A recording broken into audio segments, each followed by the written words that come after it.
하나님은 우리를 도우시는 선하신 목자입니다. 어떤 어둠의 골짜기를 지나가도 그분은 그 모든 어두운 골짜기를 사용하셔서 우리로 하여금 가장 선한 곳으로 인도하시는 분이십니다. 푸른 초장, 쉴만한 물가가 마침내 오게 되어 있습니다. 왜냐하면 어두운 사망의 골짜기를 거쳐서 반드시 그곳에 이르게 하시는 선하신 하나님이십니다. 우리가 도저히 견딜 수 없을 때 그분은 우리를 도우셔서 그 삶의 현장에서 견뎌낼 수 있도록 도우시는 분이십니다. 우리가 어떻게 할 수 없을 때 그분은 성령으로 탄식하며 우리를 위하여 기도하심으로 새 능력을 공급해 주시는 하나님이십니다. 신앙은 바로 이 하나님을 만날 때, 이 선하게 만드시는 하나님을 신뢰할 때 삶 속에서 가장 안전한 포구 하나를 가지게 되는 겁니다. 어떤 자리에 있어도 그 자리가 하나님의 도우시는 삶의 안전장치가 있는 자리라는 것을 깨닫게 됩니다. 그 하나님이 우리의 하나님이십니다. 근데 그 하나님은 여러분과 저를 그러한 삶을 살아갈 수 있도록 하기 위해서 구원하신 분이십니다. 로마서는 로마에 있는 성도들에게 편지를 보낸 겁니다. 다시 말하면 믿지 않는 자들에게 보낸 것이 아니라 믿고 있는 구원받은 자들에게 사도 바울이 편지를 쓴 겁니다. 구원받은 백성들에게 말이죠. 그런데 그 구원받은 백성들에게 사도 바울이 증거해 주고 싶은 게 있었습니다. 여러분은 그냥 어쩌다가 구원받은 것이 아니라 하나님의 세밀하고도 치밀한 계획 아래에서 구원받게 됐다. 그것이 오늘 5가지 동사를 통하여 확인시켜주는 작업을 오늘 하는 겁니다. 그럼 구원은요, 하나님께서 그래 너 불쌍하니까 내가 건져줄게, 그래 어려워 그냥 내가 알아서 해줄게 라고 하시는 게 아닙니다. 하나님의 구원의 계획은 너무도 세밀하고 정확하게 준비된 하나님의 구원의 작업이었습니다. 대충 우리를 건져주시겠다고 하신 것이 아니라 오늘 5가지의 동사를 통하여 우리에게 구원의 확실한 단계를 설명하는 겁니다. 가장 먼저 기억하셔야 할 것이 있습니다. 그것은 이 모든 동사가 과거 시제로 되어 있다는 겁니다. 과거라는 말은 의미가 뭐냐 하면 이미 이루어졌다라는 겁니다. 이루어졌기 때문에 어떤 누구도 바꿀 수 없다는 겁니다. 그렇지 않나요? 일어난 일을 누가 바꾸나요? 일어나 버린 일을 어떻게 우리가 뒤집을 수 있나요? 아무도 바꿀 수 없습니다. 하나님의 구원의 계획은 이미 일어난 겁니다. 이거는 누구도 덧붙일 수 없고 누구도 변개할 수가 없습니다. 그렇다면 이 구원의 계획은 받아들이기만 하면 되는 겁니다. 다른 게 필요한 게 아닙니다. 내가 거기에 무언가를 덧붙여야 하는 게 아닙니다. 내가 좀 더 잘 살면 구원은 받을 가능성이 있게 되는 게 아닙니다. 이미 하나님께서 다 해놓으신 것이기 때문에 어떤 것도 필요 없고 단 하나가 필요하다면 믿음으로 고백하는 겁니다. 그러니까 그 고백으로 말미암아 구원받게 된 것이 어떻게 이루어졌는지 구원의 단계를 사도 바울은 설명하는 겁니다. 그 첫 번째가 바로 미리 아셨다라는 겁니다. 여러분, 하나님은 구원받을 자를 미리 아셨다는 겁니다. 여러분과 저를 아신 겁니다. 아무도 여러분을 알아주지 않아도 그분은 저를 알고 계십니다. 아무도 여러분을 인정하지 않아도 하나님은 이미 저를 알고 계시는 겁니다. 부족한 자인 줄 아십니다. 그럼에도 불구하고 그분은 우리를 정해 주셨습니다. 선택하신 겁니다. 정하다라는 단어는 선택한다라는 뜻입니다. 자, 하나님께서 여러분과 저를 미리 알고 계셨다는 말은 바로 이런 것입니다. 여러분, 하나님은 우리의 삶에 일어난 모든 것을 이미 알고 계십니다. 눈물을 알고 계시고요, 억울함을 알고 계시고요, 외로움을 알고 계시고요, 고통을 알고 계십니다. 여러분, 혹시 주님께서 가늠한 여인을 만났던 사건을 기억하십니까? 근데 그 주님은 그 여인에게 이렇게 말합니다. 당신 남편을 데리고 와봐. 그런데 그 여인이 대답합니다. 저는 남편이 없습니다. 그러자 주님이 뭐라고 그러냐면, 당신 말 맞아. 당신에게 이미 5 남편이 있었지만 그 남편 전부 남편이 아니지. 지금 살고 있는 남자도 당신 남편이 아니지. 아신 겁니다. 모르지 않습니다. 그녀의 고통을 주님은 알고 계셨습니다. 누구에게도 말할 수 없는 지나온 과거의 아픔을 주님은 아셨습니다. 삭개오, 그는 비록 돈은 많았을지 모르지만 외롭게 살아간 사람이었습니다. 자기가 그렇게 살았으니 그랬겠지. 그렇죠. 그럴 수는 있을지 모르지만 그는 누구와도 어울리지 못하는 외로운 인생의 주인공이 됐습니다. 근데 주님은 그의 외로움을 다 알고 계시고 뽕나무에 오른 그를 보면서 내려오라고, 오늘 내가 너의 집에서 머물겠다고. 여러분, 주님은 다 아십니다. 그분이 우리의 인생 하나도 모르시지 않습니다. 눈물을 아시고 고통을 아시고 슬픔을 아시고 외로움을 아시는 겁니다. 하나님께서 예레미야를 선지자로 불러내실 때 하나님은 이렇게 말씀하셨습니다. 예레미야 1장 5절입니다. 내가, 함께 읽어보실래요? 내가 너를 모태에 짓기 전에 너를 알았고 내가 배에서 나오기 전에 너를 성별하였고 너를 여러 나라의 선지자로 세웠다. 뭐예요? 모태, 어머니의 뱃속에 생기기도 전에 하나님은 알고 계셨다는 겁니다. 하나님의 사람, 하나님의 선지자, 여러 민족의 선지자로 이미 하나님은 성별해 주신 겁니다. 하나님은 여러분과 저의 인생을 알고 계십니다. 여기에 안다라는 단어는 그냥 좀 아는 게 아니라 부부가 되어 한 몸이 되어 그 남자의 모든 것을 알게 되는 것을 가리켜 안다라 그럽니다. 그래서 뭐라 그러냐면 완벽한 알을 의미한다. 헬라어는 그렇게 설명합니다. 조금 아는 정도가 아니라 그분은 우리의 속들이 모든 것을 알고 계십니다. 여러분, 이 찬송을 불러보셨나요? 나를 지으신 주님 내 안에 계셔. 처음부터 내 삶은 그분의 손안에 있었다고. 그래서 그분이 내 이름을 알고 계시고 내 눈물을 알고 계시고 그래서 내 눈물을 다 닦아주실 수 있는 분이라는 것.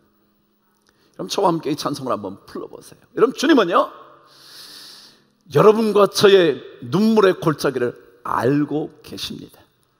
모르지 않습니다. 모른 채 우리를 부르시는 게 아닙니다. 모른 채 우리를 하나님의 자녀라고 말씀하시지 않습니다. 함께 주님께 이 찬양을 드리겠습니다.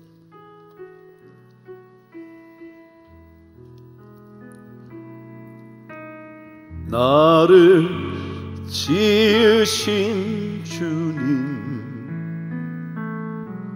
내 안에 계셔. 처음부터 내 삶은 그의 손에 있었죠. 내 이름 아시죠. 내 모든 생각도 내 흐르는 눈물 그가 닦아 주셔. 다시 한번요. 나를 지으신 주님, 내 안에 계셔.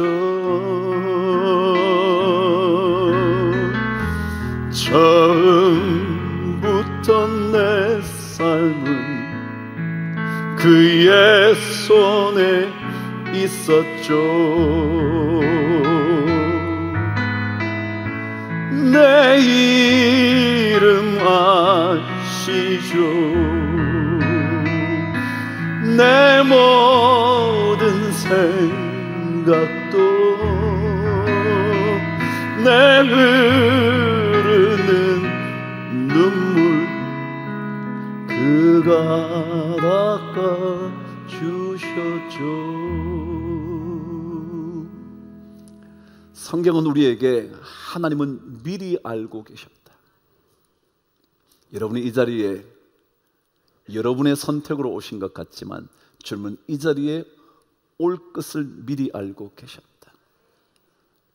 아신다는 것은 우리가 끊임없이 강조한 것처럼 알고 계시기 때문에 모든 것을 말씀해 주실 수 있다는 거예요. 지시해 줄 수 있다는 거예요. 내가 너를 알기 때문에 이 길이 더 좋은 길이야.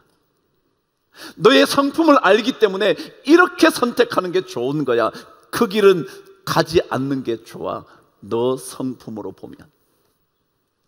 그게 주님 아신다라는 의미입니다. 그럼 성경은 끊임없이 하나님이 알고 계심을 계속 얘기합니다.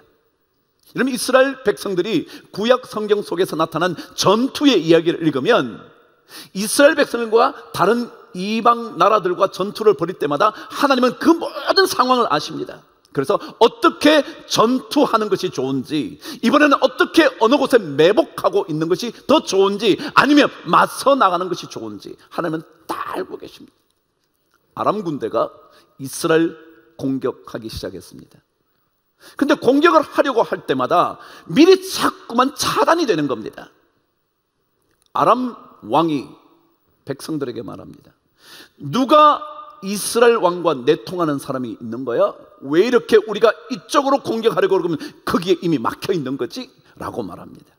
그러자 그때 아람의 한 신하가 이렇게 말합니다. 왕이시여, 그곳에는 당신이 침상에서 말한 모든 것까지 알고 있는 하나님의 사자 엘리사라는 사람이 있습니다. 모든 것을 알고 계시는, 그것은 엘리사가 아니라 하나님이 계십니다. 그것도 모른 채 아람은 그렇다면 엘리사를 잡아, 그러는 거예요. 그리고 아람 군대가 포위를 했는데 그때 있었던 사건이 바로 불말과 불병거, 그 얘기입니다. 그러니까 하나님은 미리 다 아시는 겁니다. 모르시는 게 없습니다. 그래서 우리는 알고 계시는 그분께 우리의 인생을 맡기는 것보다 더 안전한 장치가 없다는 거죠. 그게 바로 하나님께서 구원을 하실 때 우리 모든 것을 알고 계시면서 진행하고 계신다는 거예요. 그래서 우리는 그분께 우리를 내어 맡기기만 하면 되는 인생. 근데 이 하나님께서, 알고 계신 하나님께서 두 번째 사용된 단어 하나가 정하셨다라는 겁니다. 미리 정하셨다. 방금 제가 뭐라고 했죠? 정했다는 뜻은 뭐라고요? 선택했다라는 겁니다. 하나님께서 다 알고 계시고요. 여러분과 제 그릇된 성품, 삐뚤어진 성품, 좋지 않은 성품 다 알고 계셨지만 하나님은 우리를 그럼에도 불구하고 선택하셨다. 그럼 이거는요, 큰 은혜예요. 세상은 그렇지 않거든요. 세상은 보고 골라요. 그렇지 않아요? 모자라는 게 있으면 가차없이 컷해요. 누군가에게 말하죠. 그 사람이 왜 그렇게 됐냐고, 왜 저런 자리에 가냐고, 안 된다고. 그게 세상 사람들이에요. 근데 하나님은 우리의 모든 부족을 아시고도 우리를 선택하셨어요. 그게 하나님 은혜예요.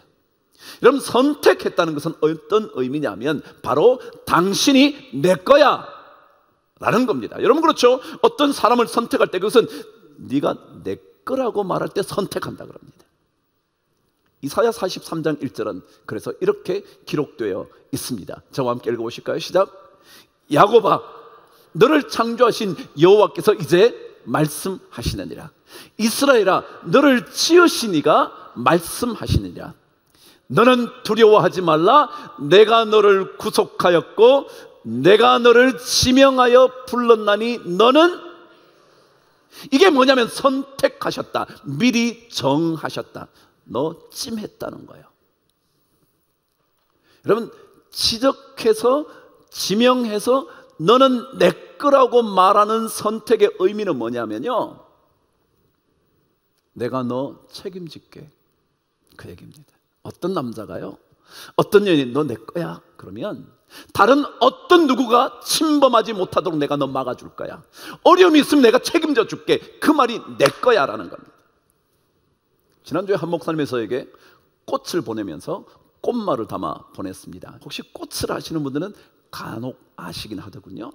이 꽃 이름이 함소화라는 것이었습니다. 함소화, 때때로 함수화라고도 부른다네요. 근데 함소화가 뭘까? 왜 그렇게 이름을 지었을까? 제가 뒤져봤죠. 뒤져보니까 함자가 먹음을 함자였습니다. 그러니까 포함한다 그러잖아요. 소자가 웃을 소자, 미소할 때 소자입니다. 화자는 꽃화자고요. 다시 말해 미소를 머금은 꽃, 참 멋지죠. 함소화. 그런데 그 꽃의 꽃말이 뭐냐 하면 당신은 내 거야 라는 꽃말이래요. 그래서 남자가 프로포즈를 할 때 이 꽃을 갖다 준대요. 당신 내 거야. 그게 무슨 말이에요 여러분? 당신이 내 거라는 말이 뭐예요? 내가 당신의 인생 전체를 책임져 주겠다라는 거 아니에요?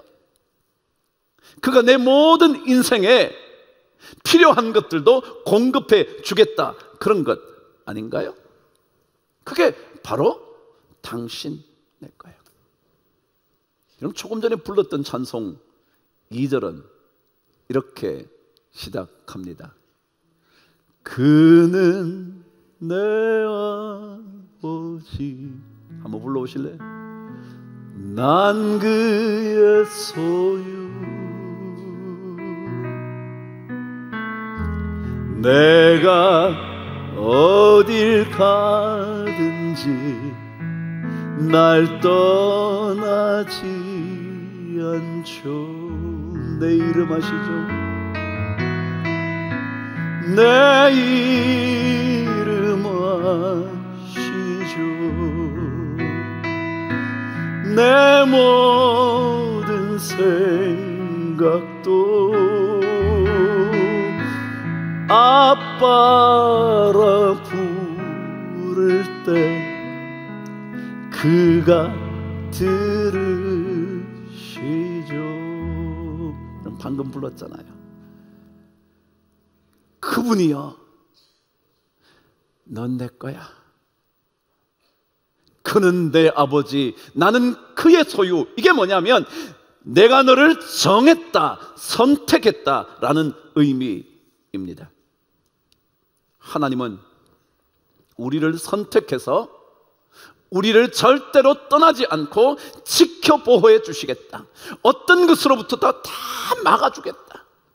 이사야 43장 6절과 7절은 이 말씀을 이렇게 설명해 놓은 겁니다. 한번 읽어보실래요? 시작. 내가 북쪽에게 이르기를 내놓으라. 내놓으라. 왜요? 내 거니까.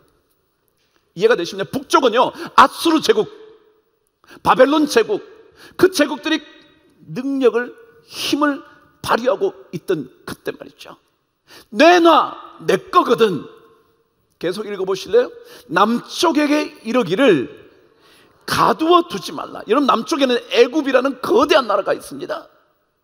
그게 내 얘기합니다. 내놔, 가두어 놓지 마, 잡아두지 마, 내놔, 내 거거든.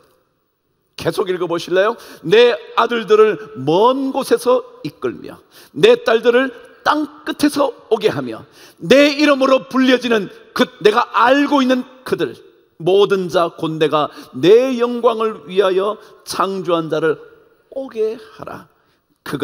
그를 내가 지었고 그를 내가 만들었느니라. 아멘.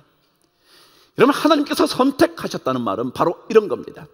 어떤 것들이 붙잡아 둘 수 없도록, 어떤 것들이 그의 인생을 가두어 놓지 못하도록 하나님은 자신의 것으로 만들어 가시겠다. 그게 너를 미리 정했다라는 겁니다.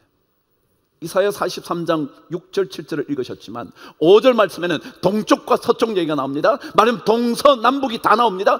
어떤 곳에서도, 사방 어디에서도, 방금 불렀잖아요. 내가 어딜 가든지, 그게 뭐예요? 동서남북 어디를 가도 나를 떠나지 않겠다. 그게 너를 선택했다, 정했다, 너는 내 거야. 신앙생활은요, 다른 게 아니에요. 이 모든 일들을 하나님께서 하나 둘씩 너무도 정확하게 해 나가시는 분, 가장 좋으신 분, 모든 것을 선하게 만드시는 그분이기 때문에 우리가 그분을 믿기만 하면 된다. 다시 한번 강조하건대 과거 형태로 만들어 놓은 이유는 이 모든 것들은 절대로 바뀌어지지 않는다, 달라지지 않는다. 이 과거를 누가 바꾸냐고요. 아무도 바꿀 수 없는 이 분명한 사실, 내가 너를 알고 있고 내가 너를 예전부터 알아왔고 부족한 것 알지만 너를 내 것이라고 선택했고 그래서 내가 책임지는 하나님이라는 것 믿고 사는 것, 이게 신앙이라는 거예요. 다른 거 필요 없어요. 그 하나님만 붙들면 돼요.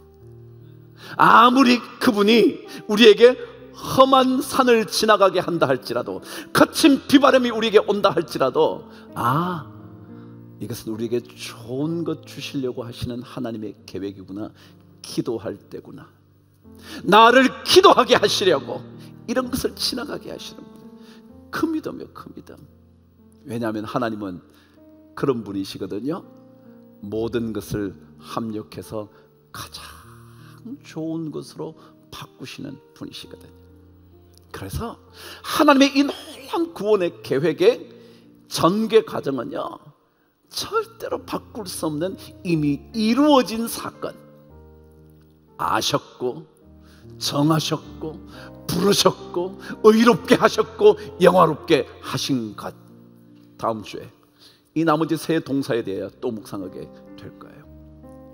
신앙생활 두려워할 것 없습니다. 진짜입니다.